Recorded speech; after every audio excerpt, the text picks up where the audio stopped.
Buenas noches, amigos. Es un gusto poder saludarles por este medio, ya sea que nos estés viendo en Facebook o en la página de YouTube. Agradecemos a Dios porque todos estos días Dios nos ha estado hablando a través del pastor Bentancur.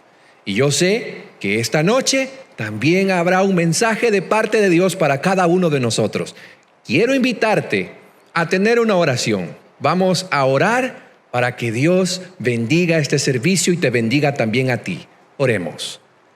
Nuestro Dios y Padre que estás en el cielo, gracias te damos por escucharnos. Gracias te damos porque tenemos estos medios para poder compartir. Te doy gracias por cada uno de los amigos, de las amigas que nos están sintonizando. Y esta noche pongo en tus manos sus vidas.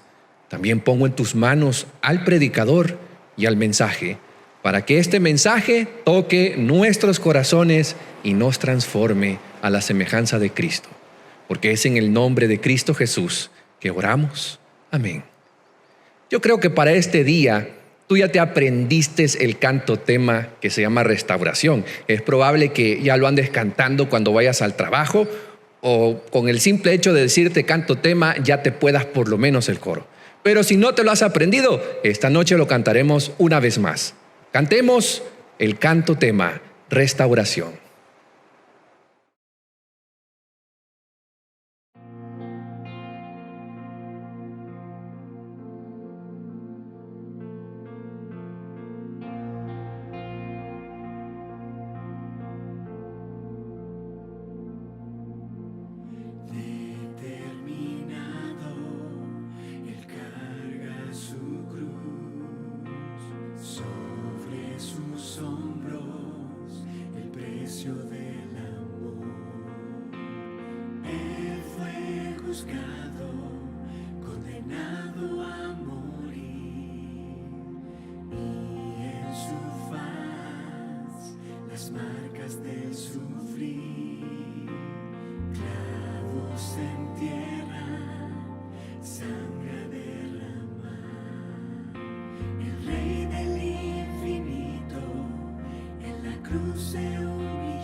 solas al huerto yo voy, cuando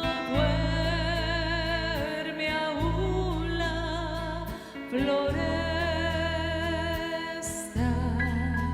y en quietud y paz con Jesús.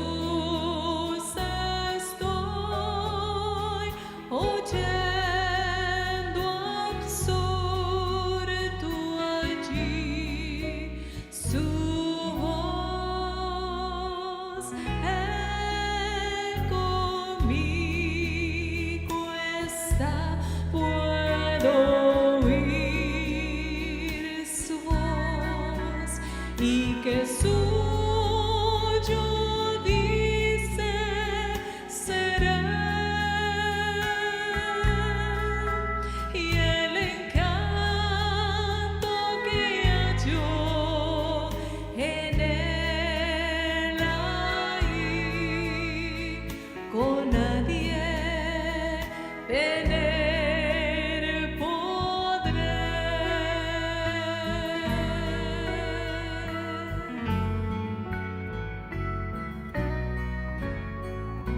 Con él encantado yo estoy, aunque en torno lleguen las sombras, más me ordena ir a escuchar yo.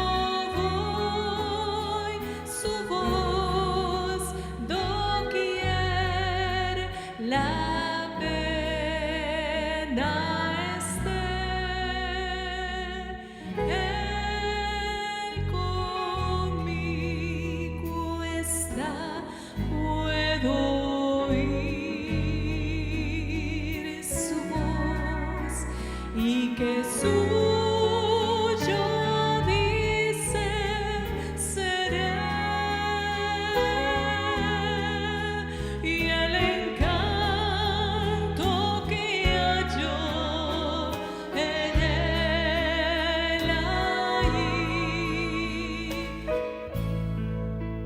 con nadie tener podré.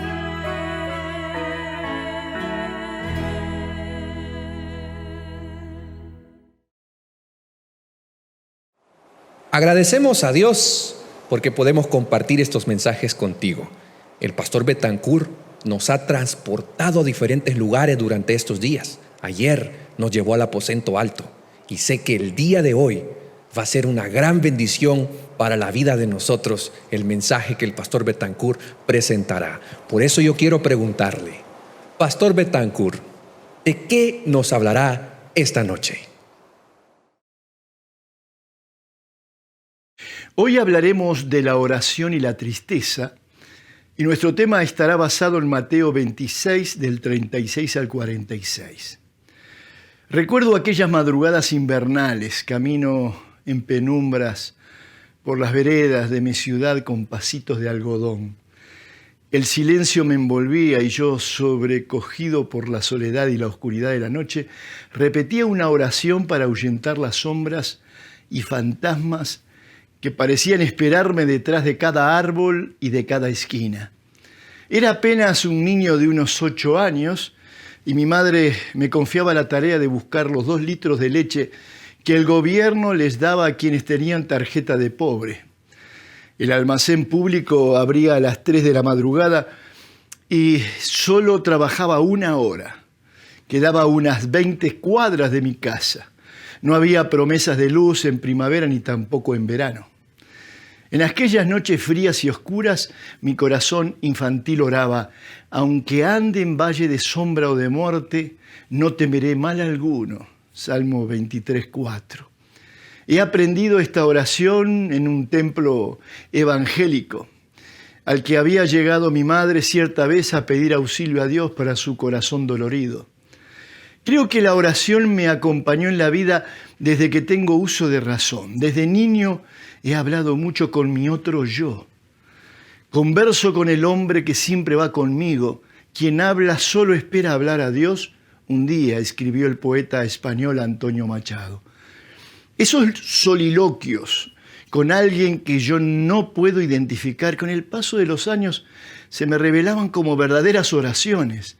Se alimentaban en un cierto desamparo y soledad, como que Dios me ofrecía siempre un lugar donde protegerme ante el temor y la ansiedad, como en aquella viaje que hacía hasta el almacén a la madrugada. Aquellas veredas solitarias me devolvían el eco de mis propios miedos y eran testigos silentes de mis oraciones a Dios en los momentos de peligro. La oración es nuestro refugio ante los peligros de la vida. El salmista dice, aunque ande en valle de sombra o de muerte, no temeré mal alguno, porque tú estarás conmigo, tu vara y tu cayado me infundirán aliento. La oración y la palabra de Dios son la vara y el cayado de Dios. Es un refugio la oración y una fuente de poder, de paz y de esperanza. En su hora más oscura Jesús buscó a Dios en oración. La oración del Getsemaní le da el poder para abrir a los mortales la puerta de la esperanza. La oración de Jesús en aquel jardín nació en la víspera del viaje a las profundidades de su soledad, cuando debía enfrentar el absoluto desamparo. Vayamos con la imaginación a ese lugar, un jardín al oeste del Monte de los Olivos, que significa prensa de aceite. Ese era verdaderamente una prensa de aceite, en la que el buen olivo fue aplastado por una agonía sin igual y produjo un aceite precioso que desde entonces se vierte en nuestras heridas, dando consuelo y esperanza al corazón abatido. Por el temor a que los dedos la manchen, las manos del alma se escogen ante la posibilidad de tocar esta imagen incomparable de tristeza. Esta escena excede el entendimiento humano. Ni los filósofos pueden comprenderla, ni los poetas pueden describirla con metáforas que superen el relato sencillo de los 4 evangelios. Menos aún puede la escena ser dilucidada por el teólogo sistemático que la diseca para explicar los límites de la naturaleza humana y divina de Jesús. Así como el biólogo no tiene más que un cadáver cuando intenta conocer el misterio de la vida abriendo el cuerpo de un animal, el teólogo no tiene más que hojas muertas entre sus manos cuando intenta explicar el misterio de aquella escena sublime del Getsemaní. Jamás podremos captar la profundidad del dolor del Maestro de Nazaret, pero sí podemos disfrutar el dulce fruto de su sufrimiento, que es nuestra esperanza. Hasta la naturaleza cubre la escena de esa infinita tristeza bajo un manto de oscuridad. Tal es la tristeza que el mismo Jesús no permite que sus discípulos se queden a su lado, sino que se retira a la sombra de los añejos olivares, como si le prohibiera incluso a la luna, que ha visto tanta miseria sobre este planeta, mirar demasiado de cerca el misterio de aquella pena. La muerte como tal no es el componente más amargo del brebaje de la copa que debe beber Jesús. Lo que está ante el Maestro no es simplemente la muerte, sino la muerte que debe expiar el pecado de un mundo y el peligro de no lograr el cometido para el que ha llegado al mundo. Esta es la única explicación lógica del motivo de su oración en esta escena infinitamente solemne. En el Getsemaní llegamos a la frontera entre la humanidad y la divinidad de Cristo. Su dolor humano fue también divino. Como Dios, Jesús puede dar su vida y volverla a tomar, dice Juan 10:18. Pero este vaciamiento de su divinidad ante la justicia del Padre y el temor de quedar eternamente separado de Él, lo pone en un abismo que los humanos jamás podremos comprender. Pero a menos que creamos en esto, nos resulta imposible reconciliar su agonía en el Getsemaní con la paz que alcanza el alma ante su presencia mediante la oración sincera y humilde. 11 de los 8 discípulos quedan cerca de la entrada, mientras que él pasa a las sombras más profundas, con los 3 que habían sido testigos de sus oraciones y de su transfiguración en la ladera del monte Tabor. Ahora verán una revelación no menos maravillosa de su gloria en aquella sumisión a Dios. Será la revelación de cuán dolorosa fue la lucha para abrir el camino de la esperanza de vida eterna para todo aquel que crea en él. Jesús lleva a Pedro, a Juan y a Santiago para que oren por él y por ellos mismos. La necesidad de afecto es vital en esta hora. Jesús los necesitaba, pero como veremos, así como en el monte Tabor, Jesús se quedó solo. Sus discípulos se durmieron, confiaban en sus amigos, él confiaba en sus amigos, pero le fallaron. Pocas indiferencias son más dolorosas que la indiferencia de un amigo, porque la amistad es un alma que habita en 2 cuerpos, un corazón que habita en 2 almas. Una persona sin amigos es una persona que vive en el desierto. Los amigos nos sostienen especialmente cuando envejecemos. El mejor consejo que le puede dar un padre a un hijo no tiene que ver solo con la familia y con las finanzas, que son importantes, sino con la elección de sus amigos.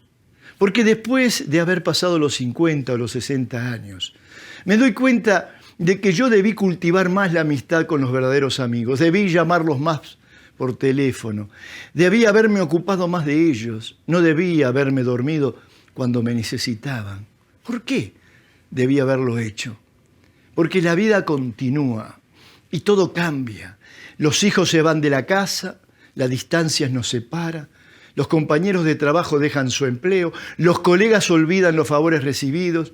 La vida va perdiendo color a medida que uno envejece, se van perdiendo la fuerza vital, los padres mueren, el corazón se rompe, pero el verdadero amigo siempre estará, no importa cuán lejos se encuentre o cuánto tiempo haya pasado de la última vez que nos encontramos con él. Por eso, hoy dile a tu amigo, a tu amiga, cuento con vos, también cuentas conmigo. Jesús contó con sus discípulos y sus discípulos lo dejaron solo.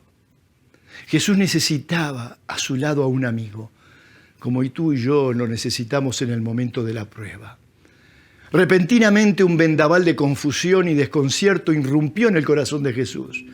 Sus labios pacientes, poco acostumbrados a hablar de sus propias emociones, muestran la desesperada agonía cuando dice en Mateo 26:38, mi alma está muy triste hasta la muerte. Estas palabras expresan que Jesús conoce los límites de la resistencia humana y percibe que ha rozado la frontera de la vida. Mateo pinta el cuadro de postración de Jesús y registra las oraciones como una obra en 3 actos con los intervalos de las súplicas, los discípulos, de que velen por él y con él. Mateo 26:36-46 aparecen estos 3 actos. Cada oración corresponde a un acto y a su vez en las 2 primeras oraciones se destacan 3 elementos que revelan la esencia de la plegaria de Cristo. Primer acto, el instinto de autoconservación. Sus 3 oraciones son como una obra sinfónica in crescendo, cuyo dramatismo aumenta con el paso de las horas. La primera oración dice así: Padre mío, si es posible, pase de mí esta copa, pero no sea como yo quiero, sino como tú, Mateo 26:39. El primer elemento que se destaca de esta primera oración es el sentido de la unión de Jesús con su Padre, la profunda convicción de que Él es el Hijo de Dios. Jesús dice, Padre mío. Nunca es más clara esta convicción que en ese momento horrible. Esa certeza recorre toda la escena del Getsemaní como un manantial, a cuyas aguas cristalinas Jesús recurre cuando mayor es su agonía y su sed de Dios. Padre mío, tú y yo necesitamos un Padre, siempre. Y si la vida no nos dio el Padre, lo buscamos en el Padre Celestial. Luego de este dilema, luego de este ruego, viene ahora el dilema de pedir la copa. Su mano se retrae antes de dar el último paso. Y esto expresa que el sufrimiento es real, no una ilusión. Este es el segundo elemento de esta oración. Sin muerte no hay expiación por el pecado. Si no retrocede ante la copa, su humanidad no es como la nuestra, ni sus penas pueden ser nuestro faro iluminador. Pero el instinto natural de Jesús es una cosa y su voluntad es otra. Las corrientes del instinto natural intentan arrastrar la embarcación hacia las rocas, pero la mano de la voluntad firme en el timón no permite que cambie su rumbo. El deseo de Jesús es que pase de él la copa, pero su voluntad es salvar a la humanidad. El deseo de Jesús es no sufrir porque era humano, pero su voluntad fue firmemente iluminada por el sentido que veía en su sacrificio, la redención del mundo, tu redención y mi redención. La pasión de Jesús lo podía traicionar, pero la voluntad se mantuvo firme.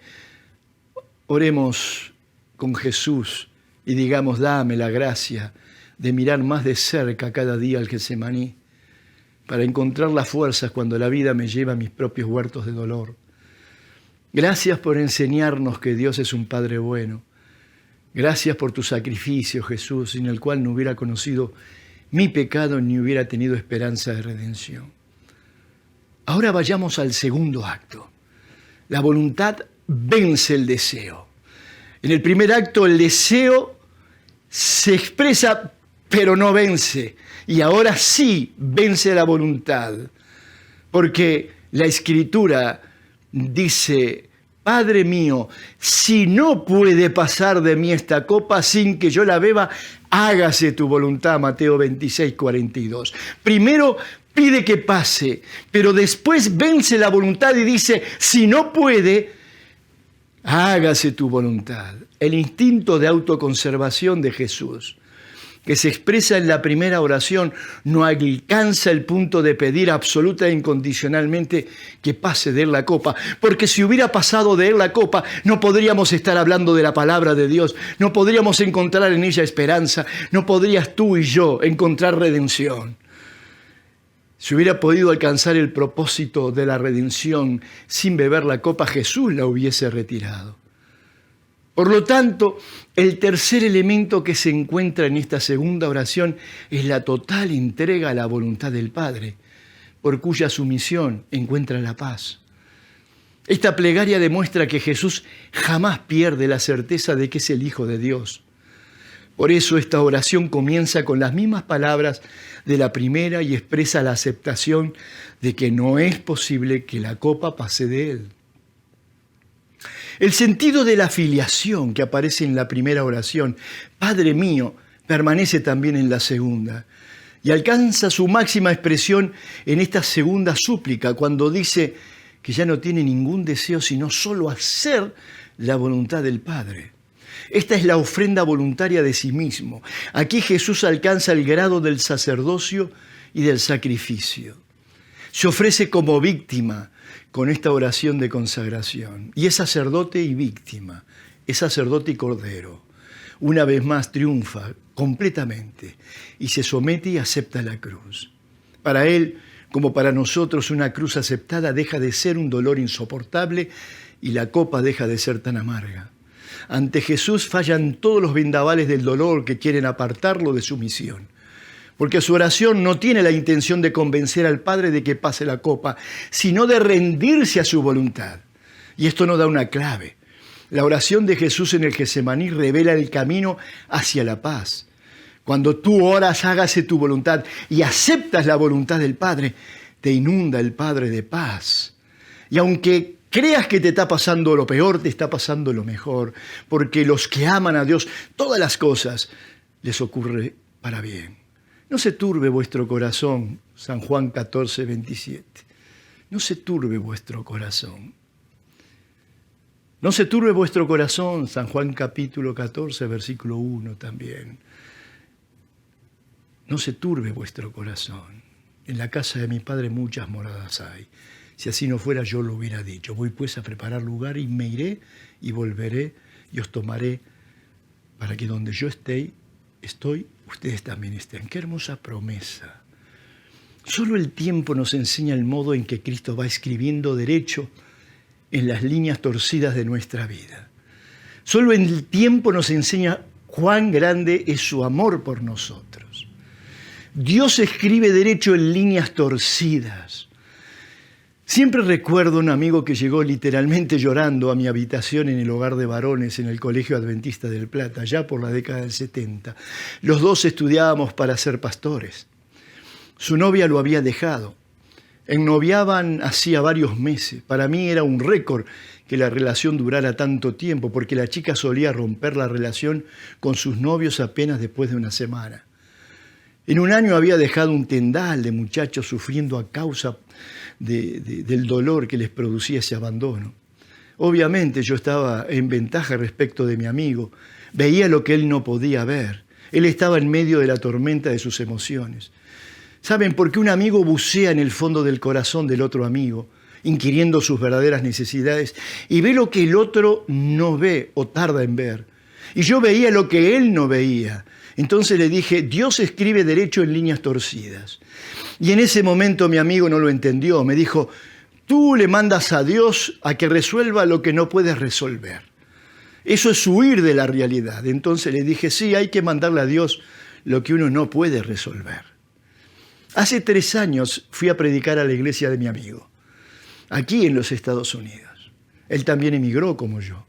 Entonces tuvimos tiempo para recordar nuestros tiempos pasados, el modo en que Dios fue guiando nuestra vida. Y en un momento mi amigo me recordó aquella frase que yo le pronunciara en la habitación del hogar de varones. Dios escribe derecho en líneas torcidas. Y me dijo, tenías razón. Aquella chica por la que lloré tanto no hubiera sido una buena compañera para el ministerio. Tuvo 4 maridos y el que ahora tiene no es su marido. Los tiempos de Dios son perfectos para tu vida y para mi vida. Por eso podemos decir, oh Jesús, dame la gracia de mirar más cerca cada día al Getsemaní para encontrar la paz que solo tú puedes dar. Dame la gracia para entender que tú escribes derecho en líneas torcidas. Dame la gracia para comprender que en medio de la prueba tengo que esperar en ti. Dame la gracia para saber que tú quieres lo mejor para mí. Dame la gracia para entregarte mi voluntad, aunque ese no sea mi deseo. La vida, mis hermanos, no es sueño. La vida no es sueño. Dice el relato bíblico en Mateo 26, 44. Y dejándolo se fue de nuevo y oró por tercera vez, diciendo las mismas palabras de la primera y segunda oración. Se trataba de las palabras de la segunda oración cuando su espíritu se había entregado totalmente al sacrificio. Cuánto contrastes nos brinda la escena. Los discípulos duermen profundamente mientras el maestro ora por ellos. Toda una metáfora de nuestra vida. Los discípulos duermen a causa de la tristeza, Lucas 22, 45, mientras el amor de Jesús mantiene encendida la llama de la oración. Sin duda aquellas horas de pesar lo había agotado, pero si el cansancio cerró sus párpados, el amor debió haberlos abierto. La donosa sorpresa de Jesús y el dolor del amor decepcionado son audibles en el reclamo que le hace a Pedro. ¿No has podido velar una hora? Marcos 14, 37. ¿Cómo mantenernos despiertos si la vida es sueño? ¿Cómo despertaremos del sueño de la muerte si somos mortales? Si apenas nacemos ya somos suficientemente grandes como para morir. Si cada día que vivimos morimos un poco, ¿por qué entonces no resignarnos a la muerte? ¿Qué cosa es menos probable que vencerla? Aparentemente nada. La eternidad y la salvación personal se nos revelan una y otra vez como imposibles para alcanzar a nuestra condición humana.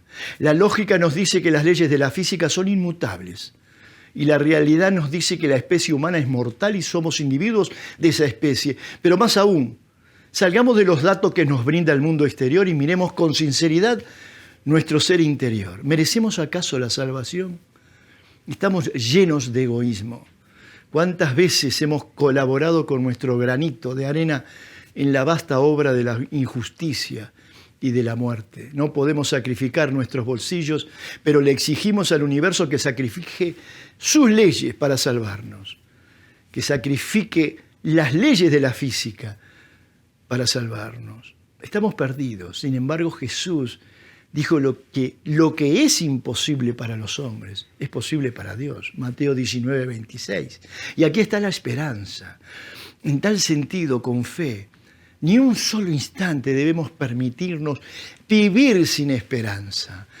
Ni tampoco debemos permitirnos de no tener la audacia de imaginarnos viviendo con el Señor por la eternidad.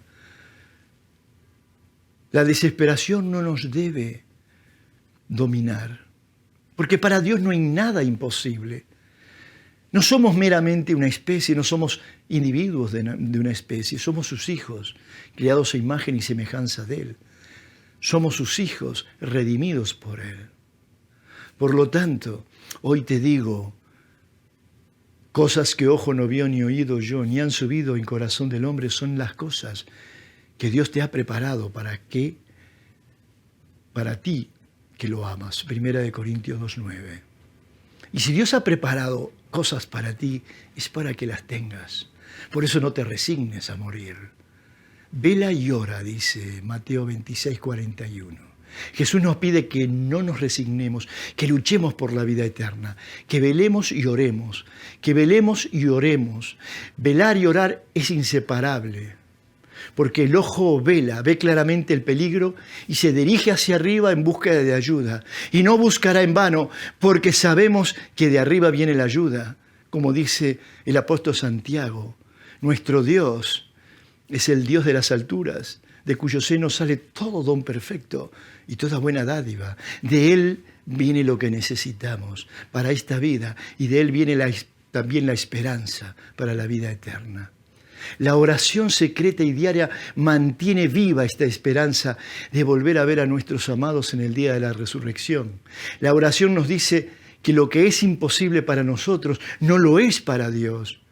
Como los rayos de sol que atraviesan el aire y se abren camino entre las sombras de los árboles, la oración es el resplandor del cielo que ilumina nuestro sendero. Aférrate al Señor en oración y Dios te dará ya ahora mismo la vida. Más allá de los barrotes del tiempo, más allá de un pasado irrevocable, de un futuro incierto, más allá de la culpa, de la ansiedad humanas, Dios reina pleno porque Él es el Creador y el Redentor. Él se encarnó para concedernos esperanza. La oración encarna la esperanza de Cristo en nuestras vidas. La oración es el aliento de Dios que nos da esperanza de vida eterna, aunque no la merezcamos, porque todo lo que obtendremos de Dios es por gracia. La oración en el jardín de los olivos, bajo la luna plateada, no ha sido vana. Las últimas palabras del Maestro en el Getsemaní palpitan con la voluntad del Hijo de entregarse por ti y por mí. Comenzó el descenso de las profundidades de su soledad, cuyo momento culminante será en la cruz. Mañana lo veremos, cuando tocará fondo y clamará, Dios mío, ¿por qué me has desamparado? Pero Jesús ya empieza a sentir el gozo del deber cumplido y su obra se completará si hoy le entregas tu corazón y dices amén a la oración que elevaré por ti y por mí en este momento. Jesús, despiértame del sueño de la vida, aunque crea muy razonable matar el deseo de la vida eterna y sumergirme en la resignación de la muerte para adormecer el dolor. Dame la fe para despertar del sueño de la muerte. Señor, dame tu espíritu cada día para que no procure llenar mi vacío interior consumiendo cosas que terminan consumiendo mi vida. En esta hora de pandemia, en esta hora oscura, dame la luz del cielo. Tú que eres el Dios perfecto, el Padre de las luces, de cuyo seno sale todo lo bueno, toda buena dádiva y todo don perfecto. Apiádate de nosotros, ayúdanos a sacrificar nuestros intereses mezquinos para alimentar la pasión más digna de la existencia, que es poderte ver cara a cara. Danos, Señor, la valentía de vivir a la altura de esa fe. Danos el don de morir luchando y sufriendo por la fe. Que jamás nos resignemos a vivir sin creer en ti. Que esa oración del Maestro que elevó en el Getsemaní hace ya 2000 años tenga eficacia en nuestro corazón. Que esa oración del Maestro que vimos en 3 actos, cuando el deseo parecía imponerse, pero que finalmente se impuso la voluntad, sea también nuestra oración. para que nosotros podamos decir: Padre nuestro que estás en los cielos, hágase tu voluntad. Danos la valentía de decir esto. Danos la paz por haberte entregado toda nuestra vida a ti. Danos, Señor, el don de la fe que nos permite saber que cuando te entregamos nuestra voluntad, aunque nos ocurra lo peor, según nuestro ojo humano, siempre nos ocurrirá lo mejor. Porque en su debido tiempo, tú nos harás ver que fue lo mejor. Porque tú escribes derecho en líneas torcidas. Gracias, Señor, por escribir las líneas de nuestra vida. En el nombre de Jesús.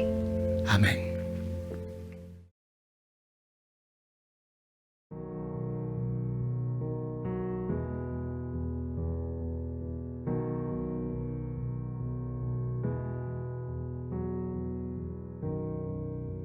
Si abatido y dolido estás y cansado del peso cargar, Cristo nos llama. Si al final del camino estás sin saber hacia dónde mirar, Cristo nos llama.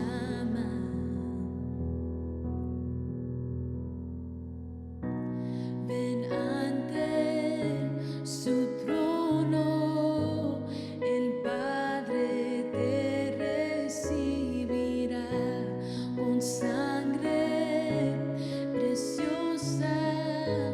Jesús borró nuestra maldad.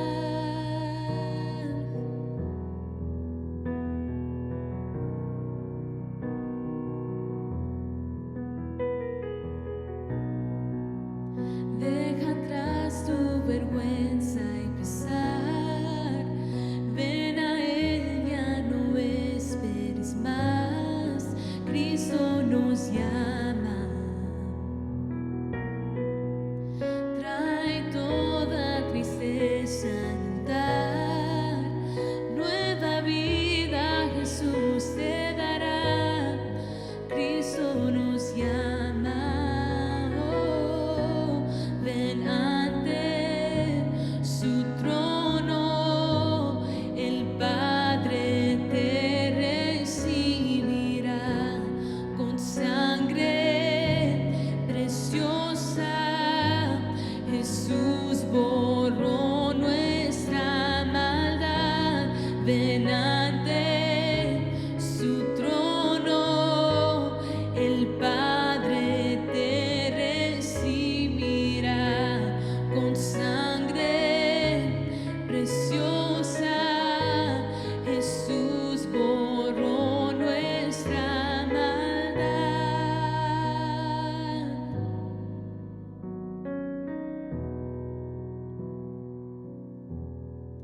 Oh, cuán hermoso es nuestro Salvador. Canta aleluya, Cristo vive. Nadie es más grande, solo Él es Señor. Canta aleluya, Cristo vive.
Imaginarse los últimos momentos de nuestro Maestro en el Getsemaní es algo que enternece mi corazón, yo creo que también el tuyo. Pensar de que el destino de la humanidad pendía de un hilo en esas oraciones finales. Gracias, Pastor Betancourt, por transportarnos a ese lugar y recordar esas horas penosas de nuestro Maestro. Mi amigo y amiga, Cristo ha hecho todo lo necesario para que la salvación esté disponible para nosotros. Yo quiero invitarte para que a través de esta oración, si aún no te has decidido por Cristo, que esta noche tú des ese paso de fe, que esta noche tú comprendas lo valioso que eres para Cristo. Yo voy a orar, no puedo verte, pero sí sé que por la fe muchos aceptarán el mensaje de salvación. Oremos. Padre, te damos gracias por Cristo. Gracias porque a pesar de que Él pudo haber dicho no, Él dijo, Señor, hágase tu voluntad. Y gracias a ese esfuerzo, Señor, de nuestro Señor Jesucristo, gracias a ese momento donde fue tentado, fue probado en el Getsemaní, gracias, Señor, porque Él siguió adelante con el plan de salvación por amor a nosotros. Por eso oro por cada uno de nuestros amigos que están ahorita viendo esta transmisión, para aquellos que se encuentran en el valle de la indecisión, Señor, que se decidan esta noche por ti. Es una obra de tu Espíritu, Señor, es una obra de fe. Por eso te pido, Señor, que puedas moverte en los corazones de aquellos que escucharon este mensaje. Bendícelos, guíalos y, Señor, que el mensaje de esta noche nos haga reflexionar en el gran sacrificio de nuestro Maestro y Señor Jesucristo. En el nombre de Él oramos. Amén.